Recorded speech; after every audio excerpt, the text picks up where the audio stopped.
A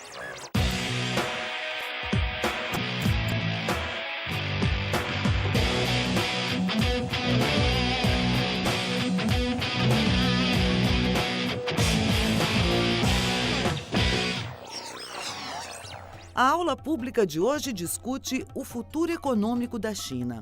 Neste programa, gravado na UFABC, em São Bernardo do Campo, quem fala sobre o assunto é Marcos Cordeiro Pires.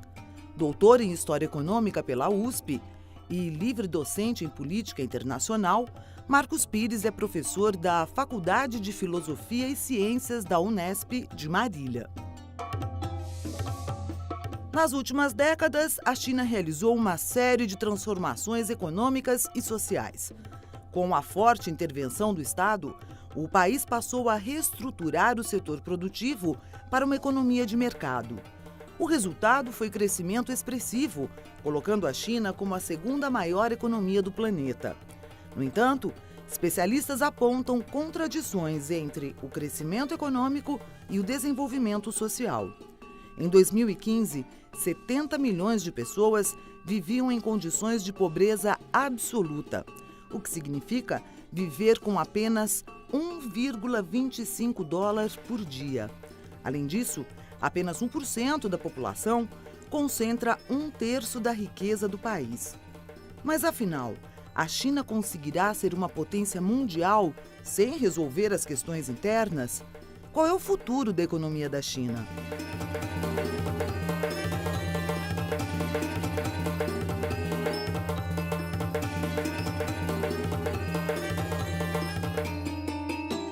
Uma questão importante quando se pergunta se a China será uma potência e qual o caminho da economia chinesa para os próximos anos é não perder a perspectiva do que foi ou de onde partiu a economia chinesa em 1949 até hoje. Então, só lembrando, depois de 110 anos de dominação estrangeira na China, o país, ele que tinha, em 1820, 30% do PIB mundial, ele chega, em 1949, a 5% do PIB mundial. No período que vai de 49 até 78, é o período que a China adota um modelo muito parecido com o modelo soviético. Durante a década de 50, grande parte da infraestrutura da China é criada com um grande apoio da União Soviética, e todos sabem que na década de 60 tem um rompimento das relações sino-soviéticas, e aí você tem um modelo chinês que tenta ser bastante autônomo, e esse movimento autônomo coincide com o período chamado da Revolução Cultural.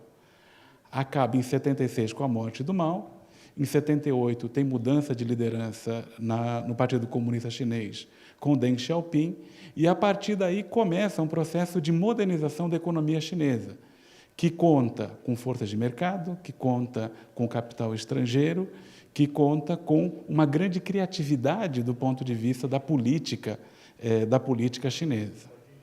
O que é importante pensar nesse período de 1978 até hoje, quando a China se converte na segunda economia mundial. Você não saiu, em 78, de um modelo econômico, não tinha um caminho para onde você caminhar. Como diria o Deng Xiaoping ou o próprio Mao antes, a economia chinesa foi atravessando o rio, tateando as pedras. Mas uma questão interessante nesse tatear das pedras é de compreender como a China entendeu as mudanças da economia internacional, entendeu a lógica do processo de globalização, começou a ingressar em cadeias produtivas internacionais em patamares de baixa intensidade tecnológica, foi atraindo capital estrangeiro e, inclusive, tecnologias para subir na escala de valor, e melhorar a qualidade dos produtos ou melhorar a qualidade da oferta chinesa. E a China, com essa leitura correta sobre a globalização, conseguiu taxas de crescimento econômico no entorno de 10% entre 1978 e até mais ou menos 2012. Uma questão importante, a China tem um modelo que vem desde 78 até a crise de 2008, é um modelo baseado em exportações. Então, o grande motor da economia chinesa foi o comércio internacional. 2008 rompe esse ciclo. 2008 marca a nossa entrada numa grande depressão, que em 2008 a gente não imaginava que fosse tão dura quanto foi. Final de 2008, como que a liderança chinesa se organiza para continuar crescendo? Ou seja, aquilo que no Brasil, na década de 70, poderia chamar assim, de marcha forçada, né? Essa marcha forçada foi impulsionada por fortes investimentos em infraestrutura. Então, você tem, nesse período, né, um grande investimento em obras de construção civil, pontes de 50 quilômetros sobre o mar, ou seja, uma quantidade de investimentos que fez, pelo menos até 2014, segurasse o preço das commodities minerais, segurasse o preço do petróleo. Então, aquele modelo de 2014 chegou a um limite. Né? Qual que é o limite? Sobre capitalização. E tem um indicador que ele é chocante. Alguém consegue imaginar o que é 1 bilhão de metros quadrados construídos sem compradores? Então, esse é um dado chocante e que leva a China a, de novo, repensar o seu modelo, reorganizar a estratégia econômica para aquilo que hoje se chama o novo normal da China. Então, o que é o novo normal? Né? Deixa de ter um crescimento de 11, 10, 9, para ter um crescimento econômico anual inferior a 7%. Porém, a perspectiva chinesa é a de melhorar a qualidade desse desenvolvimento. Né? E o que implica essa melhoria da qualidade? Aumento salarial, aumentar o consumo interno, reestruturar um sistema de previdência social na China, né, que ele é muito importante para você fazer com que as pessoas poupem menos e gastem mais. Aumentar a urbanização da China, mesmo porque você tem muito espaço para você ocupar. E a outra tarefa, nesse caso da urbanização, é flexibilizar o registro interno chamado hukou, né? Fazer com que as pessoas tenham mais flexibilidade para a migração interna. A outra política é a política de flexibilização da política de filho único. Então, hoje, uma família chinesa, inclusive de funcionários públicos, já pode ter 2 filhos.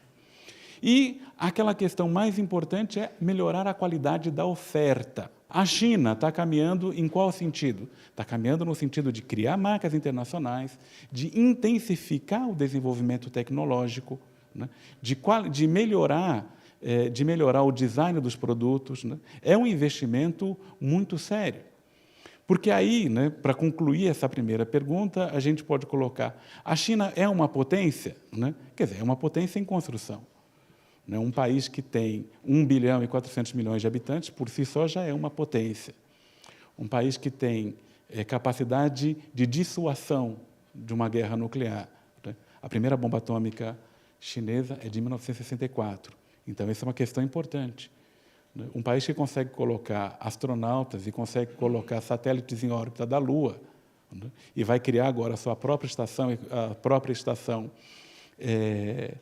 espacial, né? É um país que caminha, né, que está criando capacidades, né, para ele se transformar numa potência mundial. Né? Um país que tem, né, uma oferta industrial muito grande e que gradativamente está criando suas próprias multinacionais. Acho que a grande questão, né, que a gente deveria pensar da China é justamente uma parte dessa potência, como que toda essa capacidade, essa densidade demográfica, como essa capacidade política, como essa estrutura militar, né, como que essa estrutura econômica e o aumento das marcas chinesas no exterior, como isso se consegue converter em uma influência cultural, né, como que os valores chineses poderiam ser internacionalizados. Como, né, que a China construiria um soft power de tal forma que desse conta de toda essa grande capacidade, essa capacidade produtiva, militar, econômica e política. Né? Acho que para se transformar numa potência, eu acho que essa etapa de criar, né, de difundir os valores, não sei se é o objetivo da China, mas seria um aspecto muito importante. Agora o professor Marcos Pires responde à pergunta do correspondente de Ópera Mundi. A minha pergunta é a seguinte: os países dos BRICS lançaram, no início de novembro, há poucas semanas, uma rede de imprensa que, segundo eles, tem como objetivo, abre aspas, a divulgação objetiva e apurada de notícias e informações, fecha aspas. A minha dúvida é a seguinte: até que ponto o soft power deve ser priorizado pelo bloco dos países emergentes nesse contexto de política externa e de uma possível recuperação econômica? E a outra pergunta é a seguinte: num grupo tão heterogêneo como o grupo dos BRICS, o grupo dos emergentes, esse soft power também teria a China na liderança? Se nós observarmos, né, a questão do poder mundial, de como que você obtém os meios para ter o poder do mundo, né, a interpretação da realidade ou a construção da realidade é um instrumento muito importante de poder.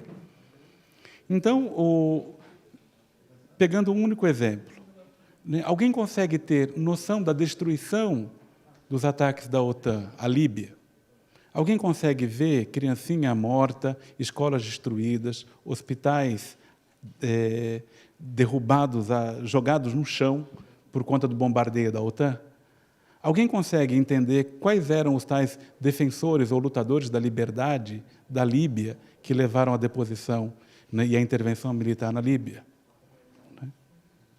Alguém já falou que o pessoal que estava na Líbia, né, eram tropas especiais preparadas pelos norte-americanos em todo o entorno?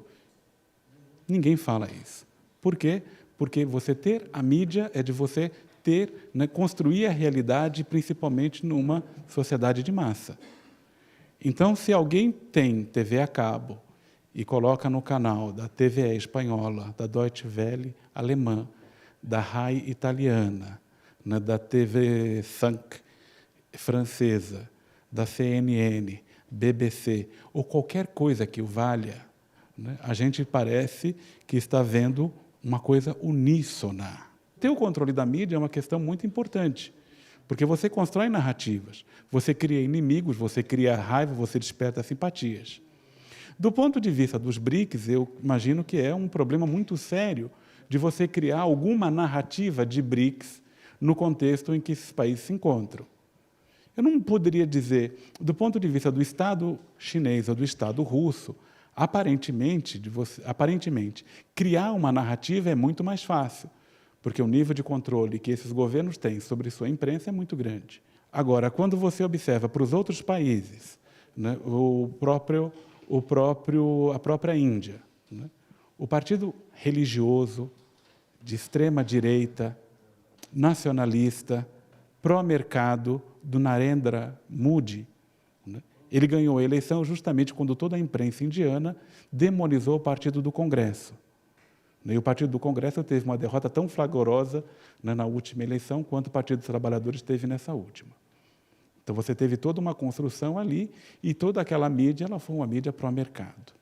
Do ponto de vista da África do Sul, né, no momento em que você faz o acordo para você democratizar o país, né, e de você incorporar, né, o contingente da população negra na política e na mídia, né, o Nelson Mandela teve que fazer concessões do ponto de vista daquela democracia liberal.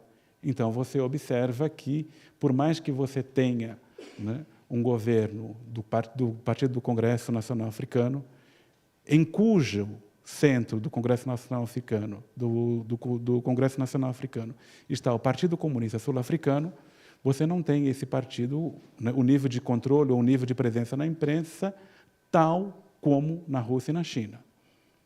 E o Brasil? A mídia brasileira é uma mídia de ocupação. A mídia brasileira ela tem um papel que é o papel de garantir, né, o poder norte-americano no Brasil. A criação de uma mídia para você criar um soft power entre os países dos BRICS, eu imagino que seja algo muito difícil, né? Porque seria muito complicado você imaginar a Rede Globo dentro de um projeto de uma ordem multipolar, né, que em alguns momentos se confronta com os norte-americanos. Do ponto de vista de soft power, né, o soft power brasileiro é sandália havaiana e moda praia, né, ou então o futebol, né, ou a bossa nova, né, esse é o nosso soft power, né.